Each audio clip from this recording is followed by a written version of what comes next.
బంగారం జెట్ స్పీడ్లో పరుగులు తీస్తోంది. మధ్యతరగతికి అందనంటోంది. కొండెక్కి కూర్చుంది. కొనడం కాదు కదా, కొనాలన్న ఆలోచన రావాలన్నా ధైర్యం చేయాల్సి వస్తోంది. పెరగడం తప్ప తగ్గడం స్పెల్లింగ్ కూడా తెలియదు అన్నట్లు పసిడి ధరలు కనిపిస్తున్నాయి. గోల్డ్, సిల్వర్ ధరలు మరోసారి షాక్ ఇచ్చాయి. గత 2 రోజులు స్వల్పంగా తగ్గి ఊరటనిచ్చిన ధరలు ఒకసారిగా పెరిగి ఆందోళన కలిగిస్తున్నాయి. 1,00,000కు చేరుకోవడానికి, 1,00,000 దాటడానికి పెద్దగా సమయం పట్టే అవకాశం కనిపించడం లేదు. మరికొన్ని గంటల్లో 1,00,000 దాటినా ఆశ్చర్యపోవాల్సిన అవసరం లేదు.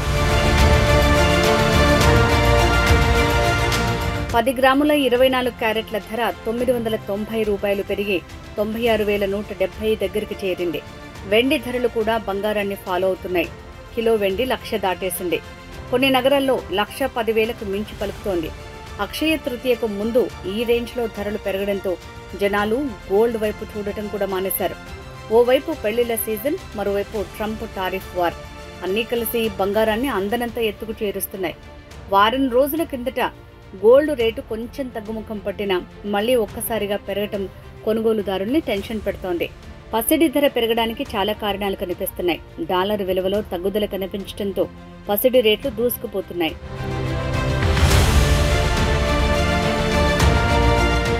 ఇక ఇటు అమెరికా, చైనా వాణిజ్య యుద్ధం పెట్టుబడిదారులందరినీ సురక్షితమైన, భరోసానిచ్చే బంగారం కొనుగోలుకు ఆసక్తి చూపడం కనబడుతోంది.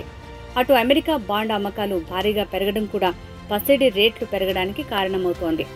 ప్రస్తుత ధరలే టెన్షన్ పెడుతున్నాయంటే ఈ ఏడాది చివరికి 24 క్యారెట్ల బంగారం ధర 1,25,000కు చేరొచ్చని అమెరికాకు చెందిన గోల్డ్మన్ సాచ్ అంచనా వేసింది. అంతర్జాతీయ మార్కెట్లో ఈ డిసెంబర్ నాటికి ఔన్స్ బంగారం $4,500 పలకొచ్చని ఆ సంస్థ చెబుతోంది.